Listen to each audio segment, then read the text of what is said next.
आत्मख्याति टीका में स्पष्ट करते हैं। अपन पहले आत्मख्याति टीका पढ़ते हैं। पृष्ठ 436 पर यथा खलु शिल्पी स्वर्णकारादि कुंडलादि परद्रव्य परिणामात्मकं कर्म करोति। तो कहते हैं जैसे शिल्पी स्वर्णकारादि, शिल्पी का अर्थ कई प्रकार के होते हैं। एक पाषाण से मूर्ति बनाने वाले को भी शिल्पी कहते हैं। लोहे से आभूषण या अस्त्र शस्त्र बनाने वाले को भी शिल्पी कहते हैं, अथवा स्वर्णकार को भी शिल्पी कहते हैं, अथवा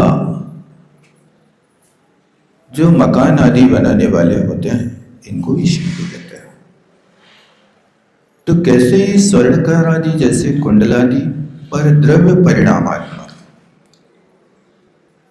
कुंडल आदि ये परद्रव्य है। परद्रव्य है माने शिल्पी एक स्वतंत्र द्रव्य है और कुंडल आदि बना रहा है वो पुद्गल द्रव्य की पर्याय परद्रव्य है। इसलिए यहां लिखा कि परद्रव्य के परिणामात्मक कर्म को करता है, यानी सोने से कुंडल बना रहा है, कर्ता शिल्पी है, लेकिन वो कर्ता होकर के भी परद्रव्य की पर्याय रूप परिणमन नहीं कर रहा। सोने से उसने कुंडल बना दिया तो कुंडल रूप परिणमन स्वर्ण का हुआ, ना कि शिल्पी का। ध्यान देना, दृष्टांत से दाष्टांत को समझने की कोशिश करना। यहां उसने स्वर्ण से कुंडल बनाया, यानी पर द्रव्य की पर्याय में काम तो किया, लेकिन शिल्पी स्वयं कुंडल नहीं बना। पर्याय का निर्माण शिल्पी ने किया, लेकिन स्वयं कुंडल रूप नहीं बना। इसी तरह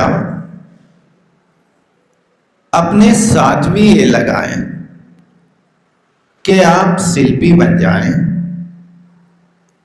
आपके पारिवारिक लोग स्वर्ण के कुंडल आदि यदि उनको आप कोई शिक्षा देते हैं, कोई हित के मार्ग में लगाते हैं और वो यदि अनुकूल नहीं चलते हैं तो आपको अनुरूप परिणमन नहीं करना। जैसे शिल्पी कुंडल रूप परिणमन नहीं कर रहा, इसी तरह आचार्य महाराज कहते कि आप अपनी सुरक्षा रखो। लेकिन होता यह है कि क्रोधी को देख करके आप भी क्रोध बनाने लगते हैं। ऐसा होता ना, सामने वाले ने कुछ क्रोध की बातें आपके ऊपर डाल दी, उसने कुछ बात आपके साथ कर ली, तो क्रोधी को देख करके आपको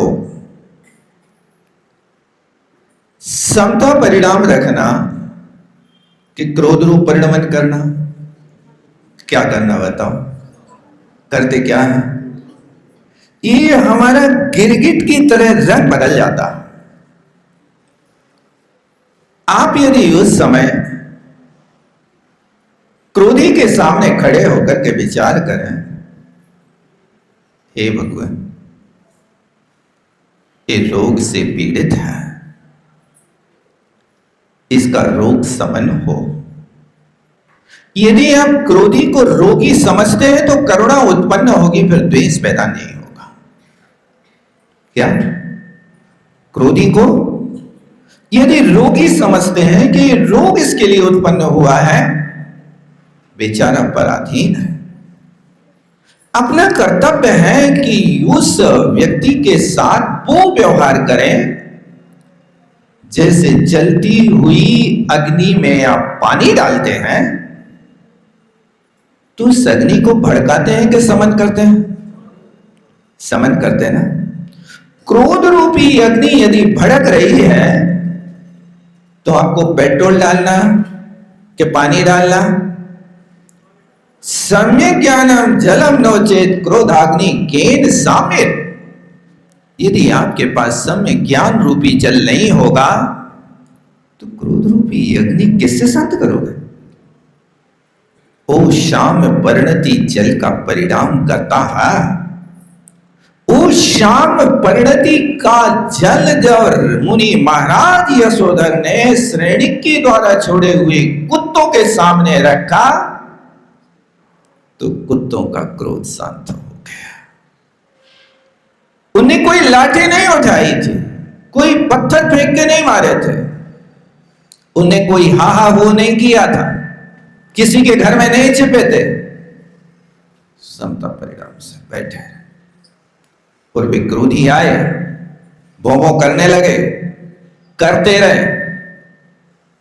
जब देखा गया सामने वाला कोई उत्तर नहीं दे रहा तो एक हाथ से ताली कितनी देर बजाओगे?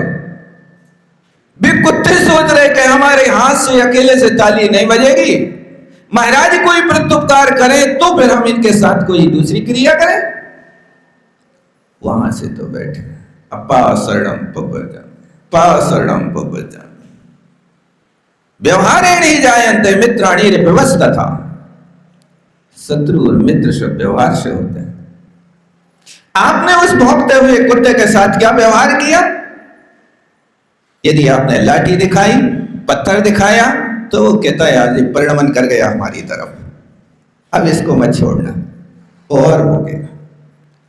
ये बात इनने कही कि कुंडलादि परद्रव्य परिणामात्मकम कर्म कर रहा है लेकिन उस रूप परिणमन नहीं करता। हस्त कुटिकादि भी परद्रव्य परिणामात्मक ही करणे करोति।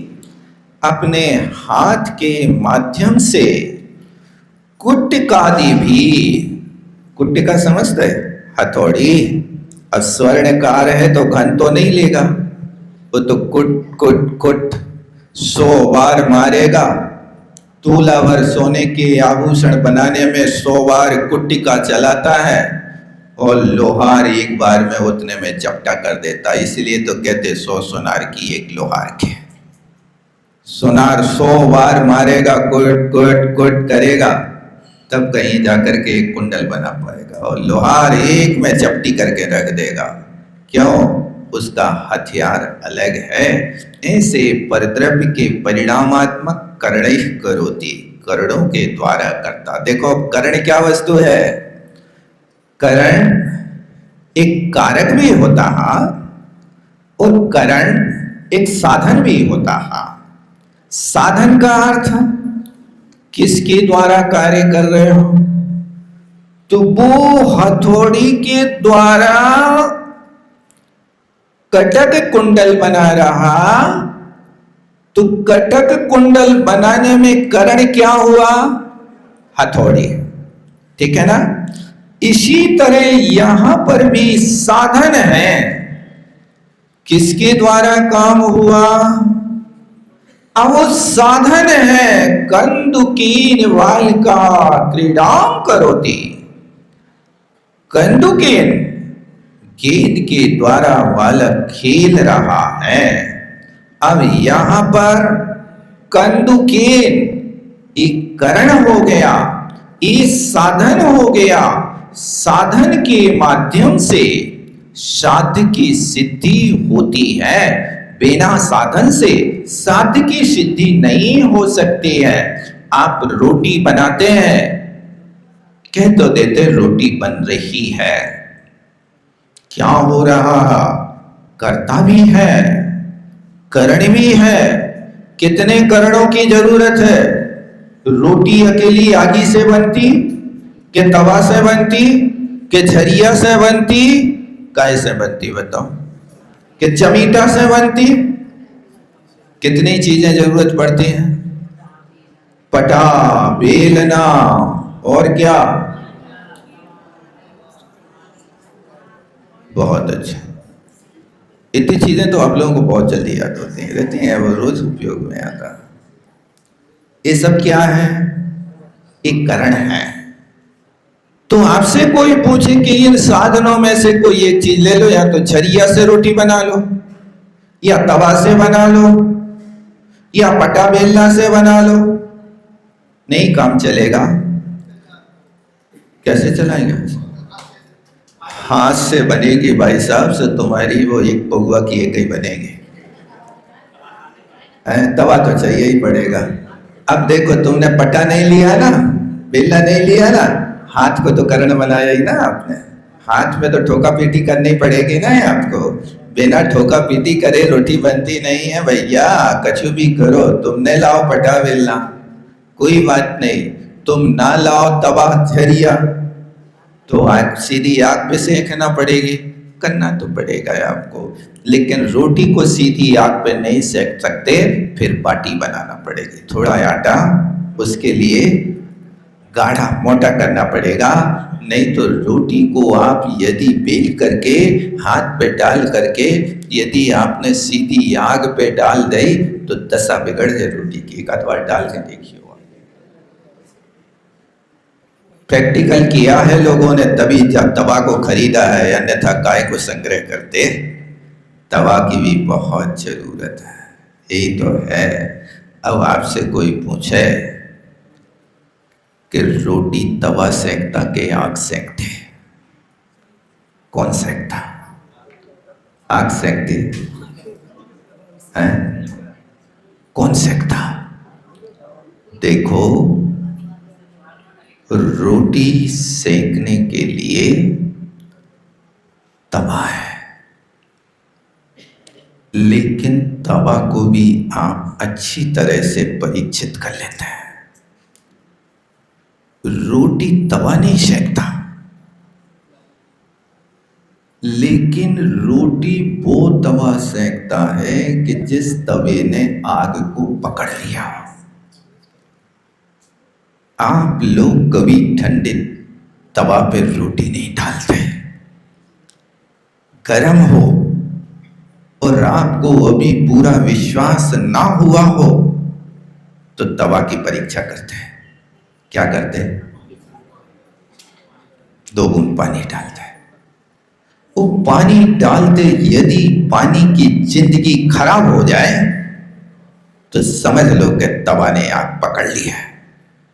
और यदि पानी की बूंद तवा पर ठहरी रहे तो अभी रोटी नहीं डालना बेटा, नहीं तो चिपक जाएगी, पकड़ लेगी वो उसको, और रोटी को फिर बबरा बन जाएगी, वो रोटी नहीं बनेगी।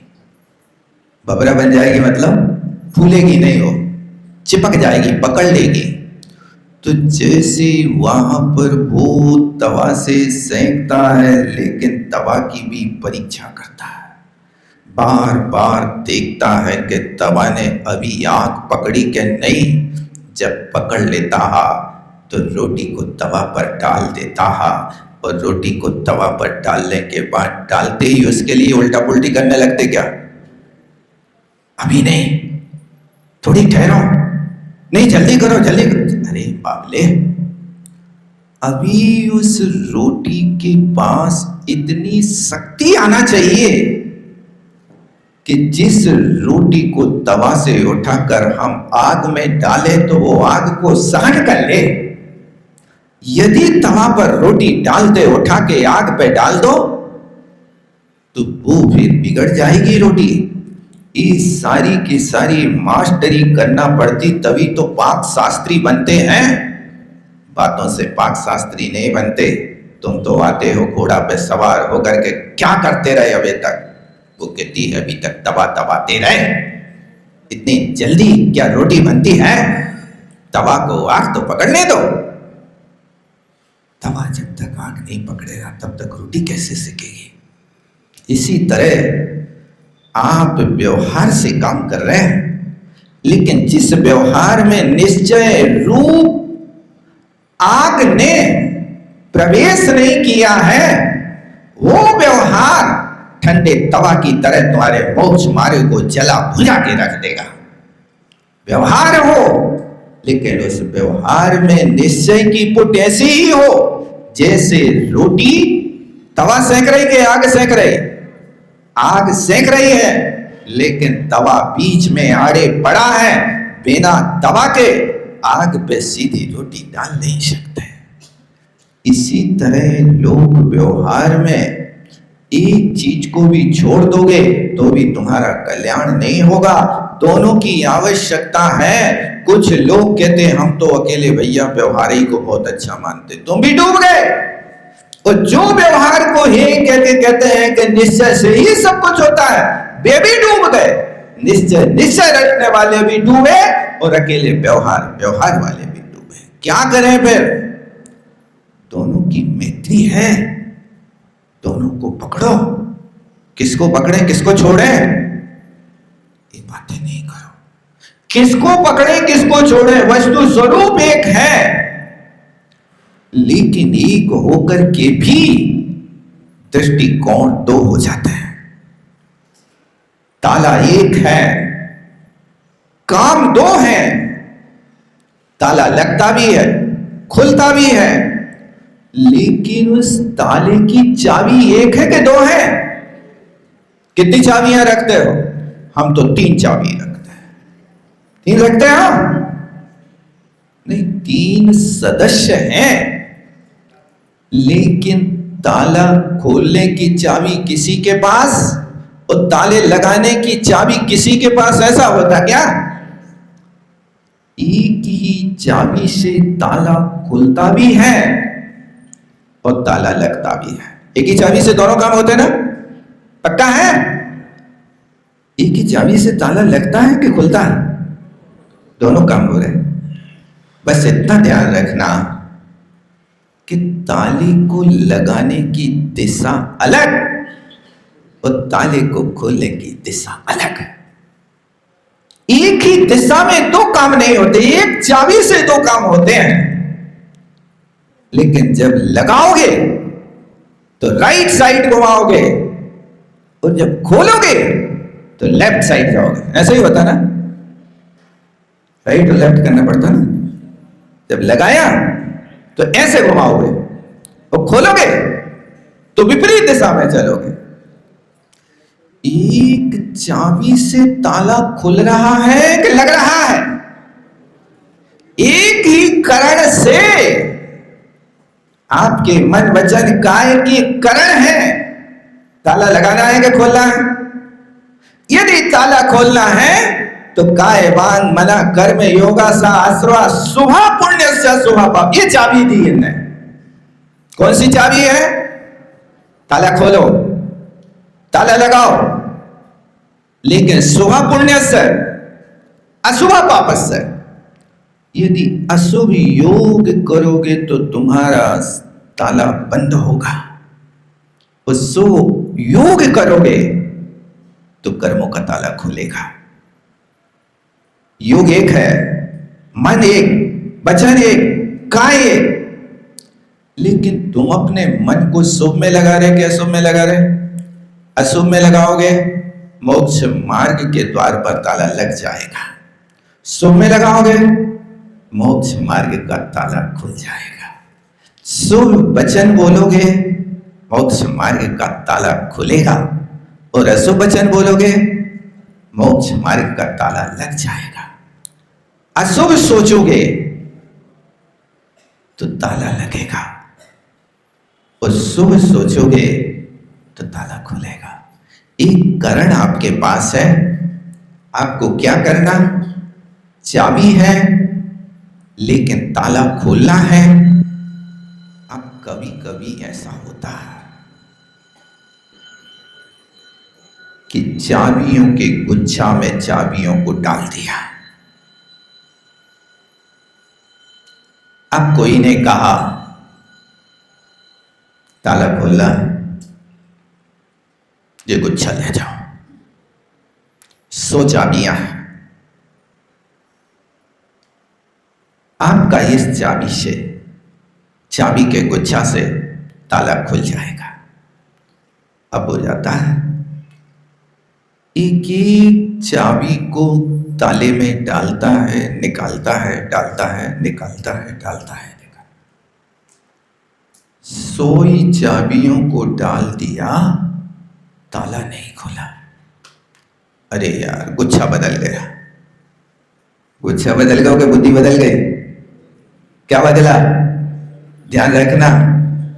अब वो वहां बार बार, एक बार, 2 बार सारी चाबियों को नाप लेता है, लेकिन ताला नहीं खुला, और जाकर के चाबी का गुच्छा वापिस हो करके दे देता है, और अंत में परेशान होता, तुमने यार गुच्छा बदल दिया, ये तो है ही नहीं, ये मैं आपकी चाबी है ही नहीं। अरे भैया, तुमसे ताला खोलना नहीं आता? कैसे पढ़े लिखे हो, पढ़े लिखे, समझदार, फिर भी मझधार। आज की पढ़ी लिखी दुनिया, इतनी पढ़ी लिखी, इतनी समझदार, फिर भी इतनी मझधार में। पहले के बिना पढ़े लिखे लोग इतने टेंशन में नहीं रहते थे, डिप्रेशन में नहीं जाते थे। दिन भर हल चलाया, शाम को शांति से अंतु करी और भगवान का भजन किया, पद्म पुराण की बचनिका सुनी, आग बढ़िया सो गए 8 बजे घर राटे से। सुबह तब नींद खुली जब मुर्गा ने बांग दी, वो ही उनका अलार्म रहता था। मुर्गा बोलने लगा 5 बज गए, चलो उठो भैया। पूरी रात सुख से सोते थे। उनको कोई मच्छर नहीं काटते थे, ना गर्मी लगती थी, ना उनके पास कोई पंखा थे, ना टेबल फैन था, ना कोई एसी था, कुछ नहीं। मकान लेकिन बड़े प्यारे थे उनके। हर फुट पे उनके लिए एयर क्रॉस, खपरों के मकान, 1 फुट का खपरा, 1 फुट के बाद फिर आपको हवा, फिर 1 फुट के बाद हवा। थोड़ी भी हवा चले तो कूलर सा चलता था, आनंद आता था, जरूरत नहीं पड़ती थी। अब क्या दशा हो गई, निश्चिंत। महिलाएं खूब व्यस्त रहते थे। सुबह से उठ के 10-5 लीटर दूध का, दही का, मक्खन बनाना, सो सारी एक्सरसाइज, इधर से उधर, इधर से उधर, घंटा भर कर रहे हैं। एक्सरसाइज कर रहे कि मक्खन निकाल रहे? एक पंथ दो काज, बार बार घंटा भर मूसर पटक रहे। गेहूं खीर के लिए सुधार रहे कि मेहनत कर रहे? ये सब कुछ होता था। स्वस्थ रहते थे। वो हल चढ़ाता था, ये मूसर कूटते थे। वो गायें चराता था, चे दही से मक्खन निकालते थे। ना कोई को लड़ने का समय। थोड़ा बहुत यदि कहीं मेंटली बिगड़ गई तो बार बार जब मथानी को यहाँ की वहां, वहां की यहाँ करते हैं, सब कुछ शांत हो गए। कपड़ा धोते हैं, धनाधन मुगरियां 150 कपड़ों पे पकड़ते थे, सारी गुस्सा विलय हो जाती थी, पता नहीं चलता था कहाँ चली गई। आज तुम्हारे घर में मुगरियां हैं, तुम्हारे घर में मथानी है, कछु नहीं है। अब वो तुम्हारे पास सिर्फ तनक सी हाथ भर की मथानी बची, सो हाथ से अब दूध ही नहीं है तुम्हारे घर में। 1 लीटर दूध आए, वो सिंथेटिक को आए, सो में कहाँ निकल ले तो आए, कहाँ बताओ। इसीलिए मक्खन निकालने का विकल्प ही खत्म कर दिया। बस दूध को मिलो, दो खा लो, मन शांत कर लो। बस हर चीज की मशीन है, इसीलिए तो दिमाग काम नहीं कर रहे हैं। आज की दुनिया बड़ी टेंशन में है। लड़के व्यसन में, लड़कियां फैशन में, और माता पिता टेंशन में जिंदगी जी रहे हैं। नहीं जी रहे, याद नहीं रहे तो लिख लो। घर घर की कहानी है। लड़के व्यसन में हैं, हर किसी को व्यसन चाहिए, और लड़कियां फैशन में हैं। आज कोई लड़की साड़ी नहीं पहनना चाहती है, लड़की तो छोड़ो, बहू नहीं पहनना चाहती है। सही है ना? देखो बिल्कुल ऐसे सपोर्ट हो जाता है बात का, है? कह नहीं सकते। लड़के व्यसन में और लड़कियां फैशन में, और माता पिता, सही है कि नहीं? बिल्कुल सही है, बहुत अच्छा। ये दशा आपके चेहरे देख करके हमें लगता है, हम तुम्हारे घर नहीं रह रहे हैं, लेकिन चेहरे देख करके लगते हैं कि आप कितने टेंशन में हो। क्योंकि जहाँ टेंशन होता है वहाँ मुस्कुराहट की शक्ल दिखाई नहीं देती है, मुस्कुराहट गायब होती है। इसलिए इन करणों के माध्यम से भी जैसे एक चाबी से दो काम होते हैं, इसी तरह करण तो एक है, मन वचन काय तो एक है। उस ताले से, उस चाबी से आपको संसार का मार्ग बनाना कि मोक्ष का मार्ग बनाना, जहाँ पर आपका प्राणातिपात, अदत्ता दान, मैथुनों सेवन की क्रिया है, वो आपके संसार का ताला खोलता है तो मोक्ष मार्ग का ताला लगा देता है। इसी काय से आप उल्टा कर दो, प्राणातिपात के स्थान पे अप्राणातिपात कर दो, हिंसा के स्थान पे अहिंसा कर दो, अदत्ता दान के स्थान पर दत्त दान। थाली में आपको कोई नमक नहीं परोस रहा, अपने हाथ से नहीं लेना, नहीं तो अदत्ता दान। हम ही तो लाए थे तो, लेकिन सौंप दूसरों को दिया। अब तुम मालिक नहीं हो, हाँ भी कहें कि तुम्हें जरूरत हो सो ले लो, नहीं तो अशुभ योग हो जाएगा, अशुभ का योग हो जाएगा। इसी तरह दृष्टि को हमेशा अपनी बचा के रखना। इसलिए भगवान ने कहा उसे सिखाना। क्या सिखाना? नजर गिराना, नजरों से न गिर जाना। क्या कहा? भगवान ने कहा उसे सिखाना, नजर गिराना, नजरों से नहीं गिर जाना, और स्वयं को साफ रखना, दूसरों को माफ करना और स्वयं इंसाफ करना, उसे सिखाना। भगवान ने कहा इतनी बातें उनको सिखा देना। नजर गिराना, क्या करें नजर गिरा के? बस भगवान ने कहा चलो तो निम्न दृष्टि, बैठो तो नासा दृष्टि। इसका नाम नजर गिराना है। चल रहे हो, निम्न दृष्टि करके देख करके चलो, नीचे देख करके चलना, ये निम्न दृष्टि है। इसका नाम ईर्ष्या समिति है। चलो तो निम्न दृष्टि, बैठो तो नासा दृष्टि। बैठे हैं तो नासा दृष्टि करके बैठो। आँख खुली तो परगुण देखो, बंद हुए तो निज गुण। एक नासा दृष्टि है, इसलिए कहा उसे सिखाना। वो सीखा है, उसके लिए अच्छी शिक्षा दे देना। क्या करना? नजर गिराना, लेकिन नजरों से नहीं गिर जाना। भगवान इतनी कृपा हो कि हम दूसरों की दृष्टि में आचरणहीन ना बने, दूसरों की दृष्टि में हम दुश्मन ना बने। कोई व्यक्ति नजर बचा के ना निकल जाए, इसलिए कोशिश करो कि नजर से नजर मिला लेना। इसलिए दुश्मन से आप नजर बचा के चलते हो। इसलिए किसी ने कहा भैया दुश्मनी मिटाने का एक फार्मूला अपनाना।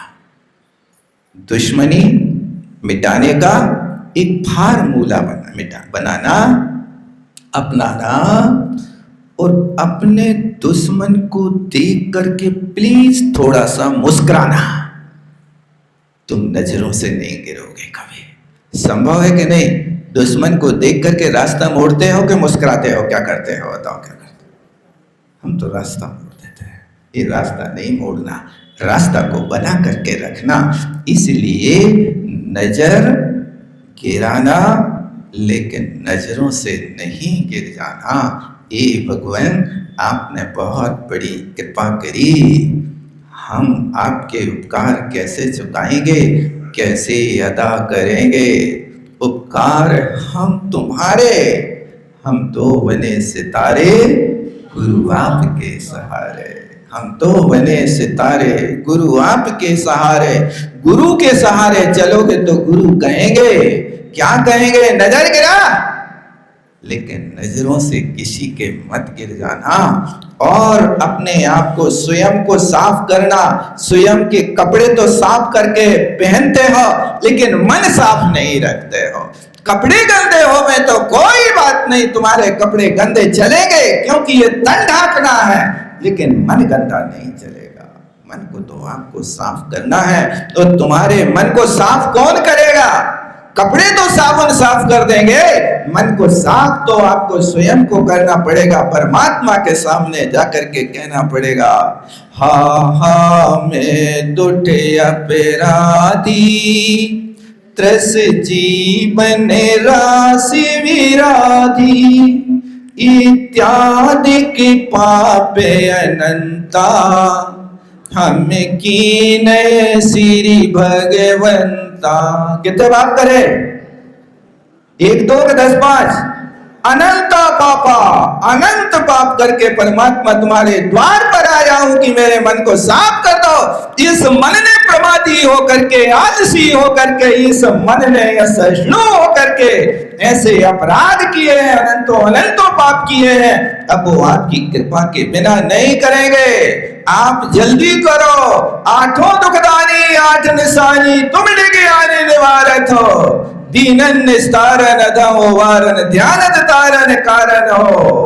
प्रभु अंतर्यामी, त्रिभुवन नामी, सबके स्वामी। ये स्तुति कर रहा, अभी तो अपनी बात कह रही थी। तुम 3 भुवन के स्वामी हो, अंतर्यामी हो। अब न्याय करीजिए, डील न कीजिए। अब उत्सुक हो रहा, भगवान से कह रहा, न्याय करीजिए, न्याय करीजिए, जल्दी करो, जल्दी करो, जल्दी करो। पाप काय को करे कि तुम ऐसे अकुलता हो जाए? न्याय करीजिए, ढील न कीजिए, अरे सुनीजिए। और क्या क्या कहते ही रहता, दया करीजिए। दया की भीख मांग रहा है, न्याय की भीख मांग रहा है। जब झाड़ू लेकर के आंख बंद करके वहां चींटियां मार रहा था, तब होश नहीं था। अब कह रहा दया करीजिए। बेदया करेंगे तुम अपनी आत्मा पर, तुम दया करोगे? क्या करोगे बताओ? ध्यान रखना। इसलिए स्वयं को साफ रखना और दूसरों को माफ करना। दूसरों से यदि कुछ हो जाए तो एक कचरा दिमाग में मत रखना, उसको तत्काल माफ कर देना। दूसरों की बुराई को हम अपनी छाती पे जिंदगी भर ढोते रहते हैं और कहते हो 10 भाव तक जिसने बैर किया पीड़ाएं देकर मनमानी, फिर हार मानकर झुक गया वह स्वयं अभिमानी। आखिरी बैर कमठ ने 10 भाव तक ढोया, लेकिन जिनसे बैर किया उन्हीं के चरणों में वो बैर खोया। जब केवल ज्ञान हो गया, अब ये अजेय हो गए, अब इनसे हम नहीं जीत सकते हैं। जब तक केवल ज्ञान नहीं था, तब तक तो ओले सोले पत्थर पानी सब कुछ बरसाए, बिजली तड़काई, जो मन में आया सो किया, करते रहो बेटा। हमारा कुछ बाल बांका नहीं कर सकते। वे पारसनाथ सोचते थे, ये जले न कभी अग्नि में, भीगे न कभी पानी में, सूखे न हवा के द्वारा। ये आत्मा हमारा, ऐसी आत्मा हमारी थी। अब टीका कर लेते हैं अपन। ऐसे हस्त कुटकादीनि परद्रव्य परिणाम आत्मकानी करणानि गृह्णाति। ऐसे हाथ में कुटका आदि यानी वो हथौड़ा आदि परद्रव्य के परिणाम के माध्यम से करण को ग्रहण करता है, लेकिन वो करण रूप परिणमन नहीं करता है। ग्रामादि परद्रव्य परिणात्मात्मकम कुंडलादि कर्म फलम भुंगते च। ओ ग्राम आदि देखो, अब उसने करण के माध्यम से जो स्वर्ण कुंडल आदि बनाए थे ना, तो अब वो कुंडल बनाया, हार बनाया, और हार बना करके उसने जाकर के राजा को भेंट कर दिया। राजा ने उसको ये गांव दे दिया प्रसन्न होकर के, तो ये फल मिल गया उसके लिए। ऐसा होता ना कि कोई वस्तु यदि आपने बनाई है, बाजार में बेचने की अपेक्षा उस वस्तु को आप किसी को गिफ्ट कर दो, अच्छे व्यक्ति को, तो फिर गिफ्ट होते ही आपको एक गांव मिल जाएगा। लेकिन देख के करियो, नहीं तो क्या है, गड़बड़ हो जाए। क्योंकि अपनों के साथ वक्त पता नहीं चलता। अपनों के साथ वक्त पता नहीं चलता और वक्त आने पर अपनों का पता नहीं चलता कि आप कहाँ गए, अपने तो थे लेकिन पता नहीं कहाँ चले गए। इसलिए वक्त आने पर अपनों का पता नहीं चलता कहाँ चले गए। ये स्थिति यहाँ पर है कि तुमने हार बनाया, राजा को दे दिया, राजा ने प्रसन्न होकर के एक गांव दे दिया। अब परद्रव्य के परिणामात्मक कुंडल कर्म आदि के फल को भोगता है। अब गांवपति हो गया, सरपंच हो गया, अब एक कुंडल की पर्याय से उसको ये फल मिल गया। न तु अनेक द्रव्यत्वेन ततो अन्यत्वे सति तन्मयो भवति, किंतु अनेक द्रव्य रूप होने पर वो उससे अन्यत्व होने पर भी तन्मय नहीं होता है। ततो निमित्त नैमित्तिक भाव मात्र से ही वहाँ कर्तृ कर्म भोक्तृ भोग्यत्व व्यवहारा। इसलिए एक कर्ता कर्म भोक्ता का व्यवहार निमित्त नैमित्तिक संबंध है। ये तो यहाँ तक दृष्टांत हुआ। अब कहते तथा आत्मा भी, उसी प्रकार आत्मा भी पुण्य पापादि पुद्गल परिणामात्मक कर्म को करता है और फिर काय बांग मन के द्वारा पुद्गल परिणामात्मक करणों से करता हुआ वो काय वचन मन से पुद्गल द्रव्य के परिणामात्मक करणों को ग्रहण करता। उन करणों से देखो, जैसे वहां कुंडल हार बनाया तो गांव मिला, यहाँ तुमने मन वचन काय की प्रवृत्ति करी तो उससे सुख दुख आदि पुद्गल द्रव्य के परिणापादि कर्म के फल को भोगता है। न तो अनेक द्रव्य से उसका अन्य रूप से ऐसा तन्मय होता है। इसलिए निमित्त नैमित्तिक भाव मात्र से ही वहाँ कर्ता कर्म व्यवहार होता है। यथा च सायो, और वही शिल्पी जब चिकीर्षु हो कार्य करने की चेष्टा के रूप में आत्म परिणाम को करता, परिणाम रूप कर्म को करता है, तो क्षण आत्म परिणामात्मक चेष्टा के अनुरूप कर्म फल को भोगता है और एक द्रव्य से न होकर के भी तन्मय होता है। देखो, तन्मय भी है, नहीं भी कहा था ना, भोक्ता भी है, कर्ता भोक्ता भी है और नहीं भी है। व्यवहार की निश्चय की अपेक्षा तीनों नहीं है, एक रूप है। हापी चिकीर्षु चेष्टायन रूप आत्म परिणामात्मक, उसी प्रकार आत्मा भी करने का इच्छुक होता हुआ अब चेष्टा तो कर रहा है, लेकिन कौन सी है? आप अपने हाथ से किसी को हस्तावलंबन दे रहे के धक्का दे रहे हैं, लेकिन कोई को धक्का दे रहे हो तो ये चेष्टा के अनुरूप फल मिलेगा या नहीं, और किसी को हस्तावलंबन दे रहे हो इसका स्थिति करण का फल मिलेगा। करण होकर के भी उसकी चेसी करी उसका फल उस जीव को मिलता है। ततो अति, इस प्रकार अनन्यत्व होने पर भी तन्मय होता है तथा परिणामी भाव से उसी में कर्ता कर्म भोग्यत्व आदि होते हैं। ये कथन है। जावर्णी के ज्ञान लोकालोक सोवर्णी मस्तक धरो।